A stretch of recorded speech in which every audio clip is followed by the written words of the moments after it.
नमस्कार दोस्तों, मैं इंदु सिंह।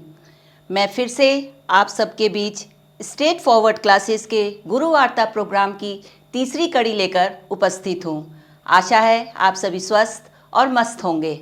मेरे साथ हैं संजय कुमार जी। नमस्ते। अब संजय कुमार जी आपके प्रश्नों का जवाब देंगे, लेकिन इससे पहले मैं आप लोगों से एक रिक्वेस्ट करूंगी कि मेरे स्ट्रेट फॉरवर्ड चैनल को आप लोग लाइक करें, सब्सक्राइब करें और कमेंट बॉक्स पर जाकर कमेंट करें कि आपको यह प्रोग्राम कैसा लग रहा है। अब मैं संजय जी से पहला प्रश्न पूछती हूँ। आज प्रश्न बहुत सारे हैं, देखिए सबका जवाब हम लोग दे पाते हैं कि नहीं। पहला प्रश्न है, रितु पूछ रही हैं कि सर मैं बी आर्क डिग्री कोर्स में एडमिशन लेना चाहती हूँ, इसकी प्रक्रिया बताएं। यानी बोलें तो बीए आर्कियोलॉजी नहीं बीए आर्किटेक्चर में लेना चाहती हैं तो बहुत अच्छी बात है कि अभी इसका फॉर्म आया हुआ है। NATA MAT माटा की वेबसाइट पे जाकर .com पे उसमें देखें, लेकिन इसकी कुछ शर्तें हैं। पहली शर्त है कि ये कोर्स के लिए 50% मार्क्स 12 में चाहिए ही चाहिए, और उसके बाद साइंस से 12 हो विथ मैथ, वो लोग BA आर्क में एडमिशन ले सकते हैं। 5 वर्षों का कोर्स है, बहुत अच्छा कोर्स है, इसमें कोई दो मत नहीं है। क्योंकि इस कोर्स के बाद आप स्थापत्य कला की दुनिया में, यानी जितने भी भवन बनते हैं, जो भी आप स्ट्रक्चर देखते हैं, वो सारे का पूरा प्लानिंग करना ही BA आर्ट का मेन, आर्किटेक्ट का मेन मतलब होता है। तो जल्दी कीजिए, जाइए और अप्लाई कीजिए। तो क्या ये कोर्स ये किसी भी यूनिवर्सिटी से कर सकते हैं? नहीं, इसका देखिए है क्या कि जो भी इंजीनियरिंग कॉलेज हैं अच्छे वाले, उन सब में एक स्ट्रीम है ये। और अलग से भारत सरकार ने क्या किया है कि जितने भी उसके सेंट्रल यूनिवर्सिटी के अंदर जितने इंस्टीट्यूट आते हैं, उसको एप्लीकेशन अलग से देकर और नेशनल टेस्टिंग फॉर आर्किटेक्ट अलग से उसका सिस्टम किया है। और इसके अलावे भी जो स्टेट यूनिवर्सिटीज़ हैं, हर स्टेट में जहाँ जहाँ इंजीनियरिंग कॉलेज की पढ़ाई होती है, उसके साथ भी ये अटैच है। लेकिन इंजीनियरिंग 4 ईयर है और ये 5 ईयर होता है। ये एक बड़ी बात है कि थोड़ी लंबा इसका कोर्स है, क्योंकि इसके अंदर एक बहुत विस्तार से आर्कियोलॉजी,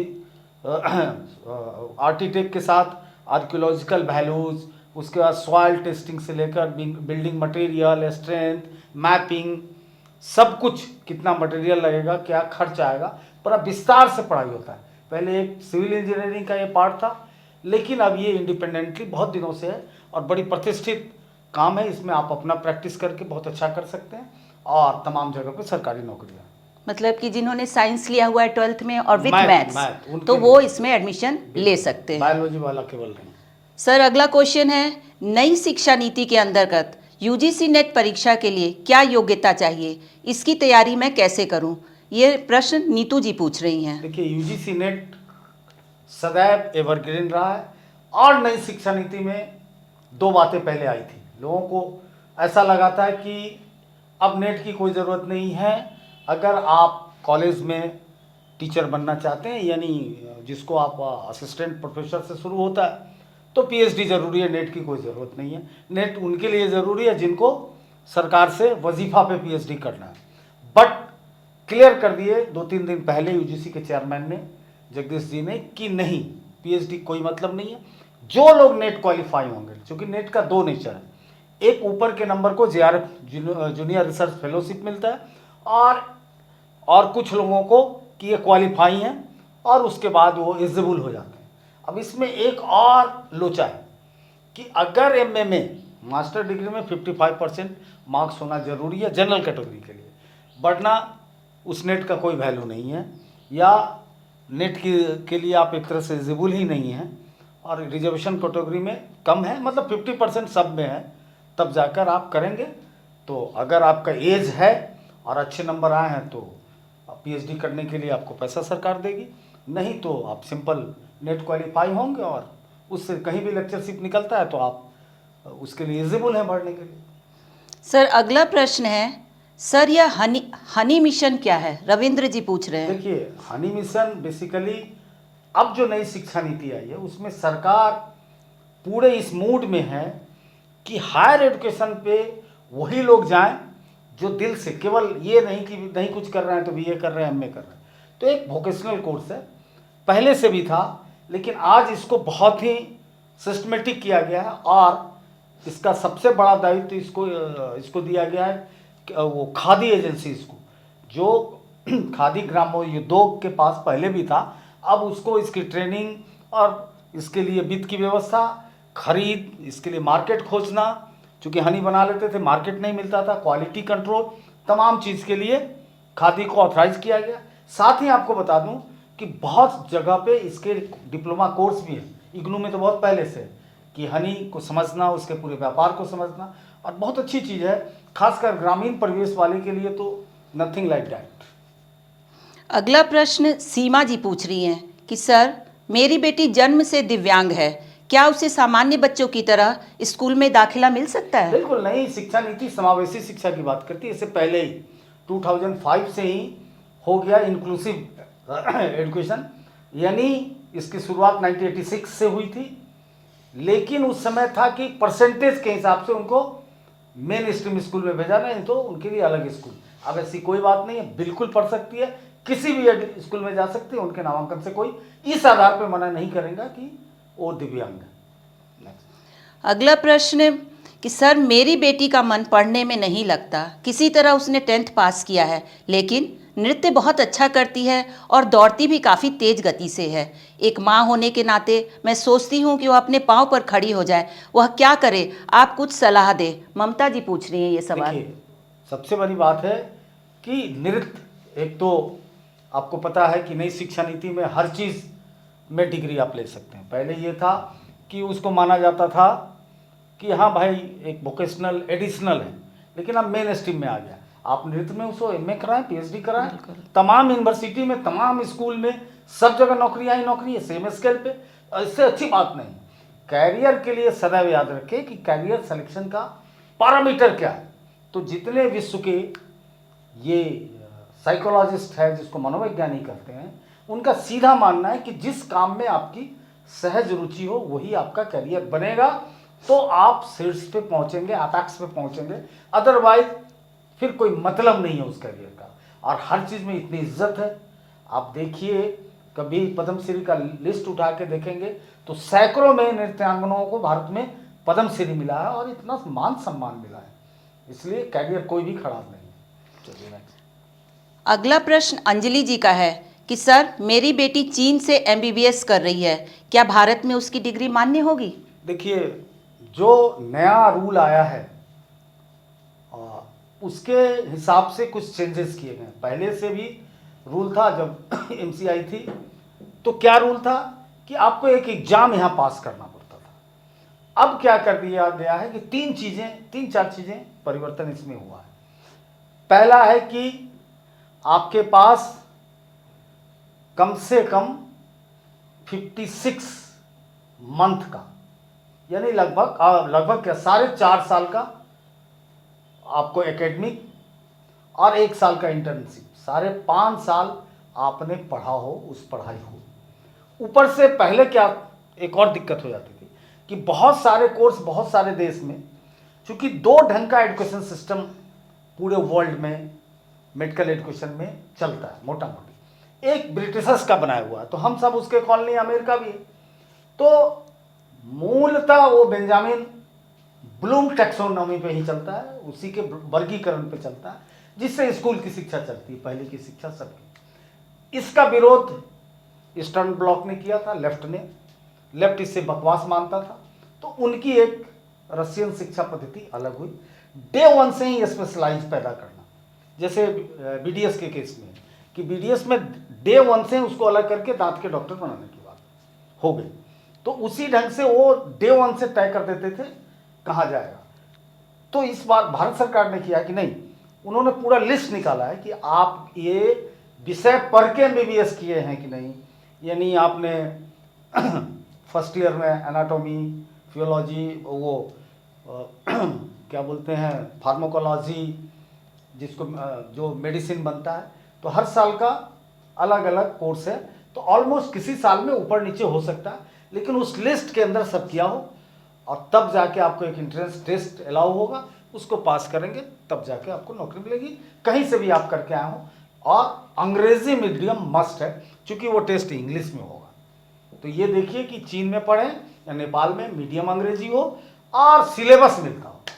मतलब उन्होंने जिस भी देश में पढ़ा हो वहाँ इंग्लिश मीडियम में वो पढ़ाई हुई हो, उस देश की भाषा में नहीं, इंग्लिश में देना होगा, इसलिए उस देश की भाषा में। आशा है अंजलि जी आपको अपने प्रश्न का जवाब मिल गया होगा। अगला प्रश्न आकाश जी पूछ रहे हैं कि सर रेगुलर कॉलेज से क्या बेनिफिट है और SOL ओपन में क्या बेनिफिट है? देखिए, रेगुलर कॉलेज से व्यक्तित्व का विकास होता है, इसमें कोई दो मत नहीं कि डेली आप परफेक्शन के साथ एक रूटीन के साथ जीते हैं, डेली दोस्तों से मिलते हैं, उसके सुख दुख उसकी भावनाओं को शेयर करते हैं। कॉरेस्पॉन्डेंस में इसके लैकिंग है, चूँकि वो समूह वो इमोशनल बॉन्डिंग नहीं बनता है, तो पर्सनालिटी पे असर पड़ता है, नो डाउट। लेकिन डिग्री, पढ़ाई, मान्यता, नौकरी, इसका कोई लेना देना नहीं है। सबके ऊपर ये नहीं लिखा होता है कि इन्होंने कॉरेस्पॉन्डेंस से पाया। अगर दिल्ली यूनिवर्सिटी से कोई पाता है तो नहीं लिखा होता है कि पत्राचार से इन्होंने डिग्री लिया या दूरस्थ शिक्षा से ली हो, दिल्ली यूनिवर्सिटी होता है। तो ये दिक्कत है। अगर आप कुछ दूसरे एक्टिविटी में हैं, आपका पर्सनालिटी डेवलप हो रहा है, कोई दिक्कत नहीं, डिग्री लीजिए। लेकिन घर केवल बैठ के और कुछ कर नहीं रहे हैं और ग्रेजुएशन कर रहे हैं तो दबेगी पर्सनालिटी आपकी, इसमें कोई दो मत नहीं। अगला प्रश्न संजीत कुमार जी पूछ रहे हैं कि सर मैं DLED और BA करना चाहता हूँ, क्या मैं दोनों एक सेशन में कर सकता हूँ, जैसे DLED रेगुलर से और BA इग्नू से? बिल्कुल बिल्कुल, नई शिक्षा नीति ने आज़ादी दे दी कि एक ऑफलाइन एक ऑनलाइन कोर्स आराम से कर सकते हैं, कहीं कोई दिक्कत नहीं। अगला प्रश्न संजीत कुमार जी का ही है कि सर इग्नू में BSc मैथमेटिक्स ऑनर्स का कोर्स है या नहीं? बिल्कुल है, बल्कि इग्नू में BA मेजर का मतलब BA ऑनर्स मैथमेटिक्स BA में भी है, यानी आप कला संकाय के विषय को लेकर मैथ को मेन विषय बना के कर सकते हैं, और BSc ऑनर्स भी है, साइंस को लेके कर सकते हैं, दोनों लोग कर सकते हैं। क्योंकि मैथ को दोनों ने के हक में डाला गया है शुरू से कि इस पे पूरी दुनिया बटी हुई है कि मैथ एक कला है या मैथ एक विज्ञान है, तो इसलिए दोनों को अधिकार दे दिया गया है कि आप BA विथ मैथ ऑनर्स करें, BSc विथ मैथ ऑनर्स करें, बिल्कुल इग्नू में है, बिल्कुल इसकी सुविधा है।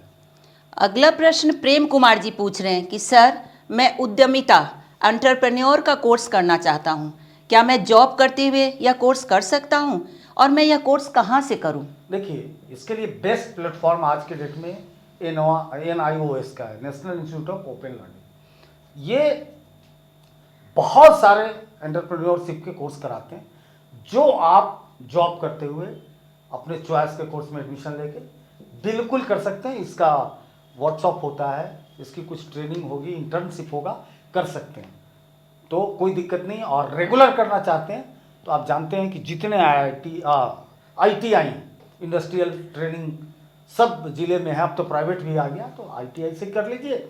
और नहीं तो अगर समय नहीं है तो आराम से जाइए, खोलिए NIOS के साइट और उस पर जो कोर्स आपको सिलेक्शन लगता है अच्छा, उसको कीजिए। अगला प्रश्न दीपा सिंह जी पूछ रही हैं, मेरे ख्याल से ये बिहार में शिक्षक हैं। सर बिहार में प्रधान शिक्षा की परीक्षा के लिए आप बैच कब से स्टार्ट कर रहे हैं? एडमिशन लेने के लिए क्या करना होगा? इससे पहले आपने जो प्रधान अध्यापक और प्रधान शिक्षक के लिए जो पढ़ाया वह मेरी दोस्त के अनुसार काफ़ी सराहनीय था। धन्यवाद दीपा जी, अच्छी बात है। और आपके दोस्त को भी, बिल्कुल उसी से इस चैनल को लोगों ने जाना, पहला हम लोगों ने प्रयोग वहीं से किया था, तो बिल्कुल इसका कोर्स हम लोग करा रहे हैं। और आपको बता दूं कि इसके एडमिशन भी ओपन है, आप मेरे ऑफिस में फ़ोन करें। और अभी मात्र इस कोर्स को जहां मैंने छोड़ा था 1,099 रुपया, 1100, वहीं से ये कोर्स फिर शुरू हो रहा है 1,099 से। लेकिन ये कभी भी ये कोर्स चला जाएगा 4,999 रुपये, इसलिए लेट मत कीजिए। थोड़े से 2-4-5 दिन, जब तक आप लोगों से सजेशन मांगा गया है, नियमावली तो वही है जो पहले थी, उसी पे सलाह है। और उस पर भी मैं सलाह सबको देता हूँ कि आप सब लोग लिखिए कि भाई इसके जो अनुभव है उसको मात्र 2 वर्ष किया जाए।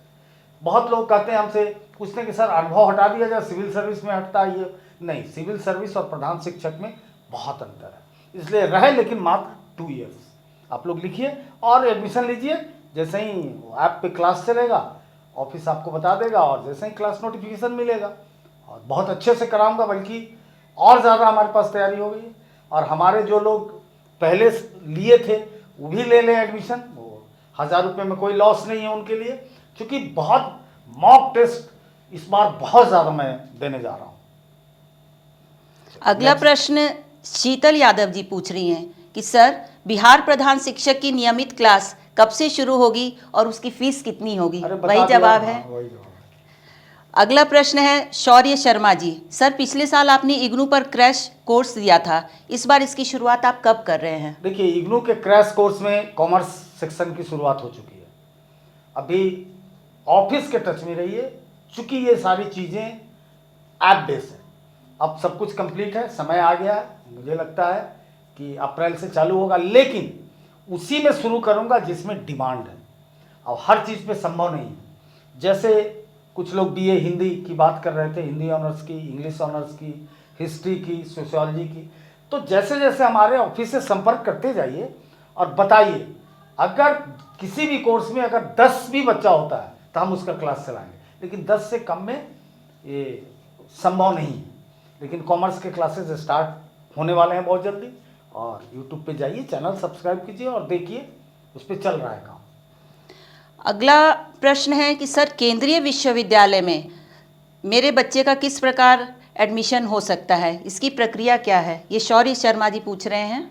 बड़ा सिंपल अब हो गया ना, केंद्रीय विश्वविद्यालय के लिए CUET, central university entrance test, वो दीजिए, अभी चल रहा है। और अपने चॉइस के जितने भी उसमें, बल्कि सेंट्रल यूनिवर्सिटी के अलावा जो भी बहुत वो कहीं ऑटोनोमस यूनिवर्सिटी है, प्राइवेट में कुछ अच्छी यूनिवर्सिटीज़ हैं, सब जगह आपको मौका मिलेगा। तो बड़ा क्लियर हो गया, पहले तो मारामारी था नंबर का, अब तो कहीं कोई दिक्कत ही नहीं है। चॉइस का भरिए, 4-5 भर दीजिए, जो जो सब्जेक्ट में चॉइस है अपने वो उसके काउंसलिंग में आपको मिलेगा। जैसे पहले आज मेडिकल का, इंजीनियरिंग का एडमिशन होता है, वही सिस्टम लगा दिया, NTA लेती है, नेशनल टेस्टिंग एजेंसी के द्वारा इसका सब कुछ होता है, और उस हिसाब से चलिए। और सबसे बड़ी बात है कि हर बच्चे को जो सेंट्रल लेवल का कोई काम देखना चाहते हैं तो नाटा के वेबसाइट पे जरूर जाइए, नेशनल टेस्टिंग एजेंसी पे जाइए, उस पर सब कुछ का नोटिफिकेशन आता रहता है, और ऑलमोस्ट इसीलिए वो बनाया गया। उसका बनाने का मकसद यही है कि सारे जो राष्ट्रीय स्तर के एडमिशन कहीं भी हैं वो सारा उस प्लेटफॉर्म पे ला दिया गया है। वहाँ उसके टच में रहिए, वहीं से सारी जानकारी आपको बहुत अपडेट करेगा, वो रिलेवेंसी भी रहेगी उसकी। धन्यवाद संजय जी, आज का ये हमारा अंतिम प्रश्न था, और मैं आज फिर से आप लोगों को एक रिक्वेस्ट करूंगी कि आप हमारे स्ट्रेट फॉरवर्ड चैनल को लाइक करें, सब्सक्राइब करें, और कमेंट बॉक्स पर जाकर अपने कमेंट लिखें, और अपने मन में जो आपके प्रश्न आ रहा है वो प्रश्न जरूर लिखें। फिर मिलती हूँ मैं आप लोगों से अगले शनिवार गुरु वार्ता प्रोग्राम लेकर। थैंक यू, धन्यवाद।